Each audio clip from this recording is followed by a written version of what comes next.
Genesis 25. Abraham had taken another wife, whose name was Keturah. She bore him Zimran, Jokshan, Medan, Midian, Ishbak, and Shua. Jokshan was the father of Sheba and Dedan. The descendants of Dedan were the Asherites, the Letushites, and the Leumites. The sons of Midian were Ephah, Epher, Hanok, Abidah, and Eldaah. All these were descendants of Keturah. Abraham left everything he owned to Isaac, but while he was still living, he gave gifts to the sons of his concubines, and sent them away from his son Isaac to the land of the east. Abraham lived 175 years. Then Abraham breathed his last and died at a good old age, an old man and full of years, and he was gathered to his people. His sons Isaac and Ishmael buried him in the cave of Machpelah near Mamre, in the field of Ephron son of Zoar the Hittite, the field Abraham had bought from the Hittites.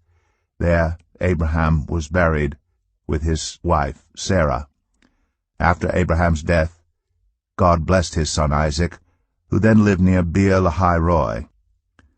This is the account of the family line of Abraham's son Ishmael, whom Sarah's slave Hagar the Egyptian bore to Abraham.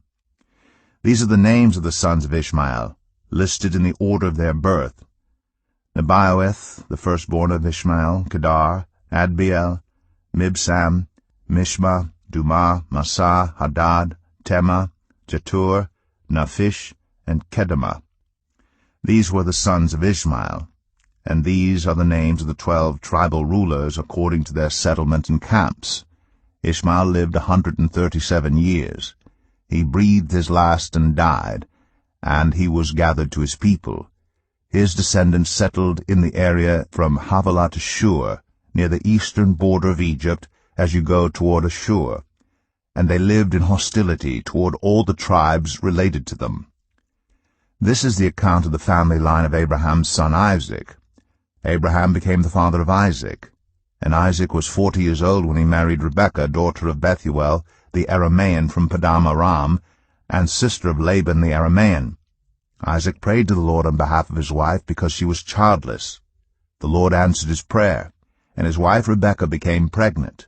The babies jostled each other within her, and she said, "Why is this happening to me?" So she went to inquire of the Lord. The Lord said to her, "2 nations are in your womb, and 2 peoples from within you will be separated.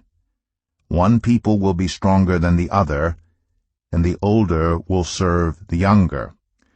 When the time came for her to give birth, there were twin boys in her womb. The first to come out was red, and his whole body was like a hairy garment. So they named him Esau. After this his brother came out, with his hand grasping Esau's heel. So he was named Jacob. Isaac was 60 years old when Rebekah gave birth to them. The boys grew up, and Esau became a skillful hunter, a man of the open country, while Jacob was content to stay at home among the tents.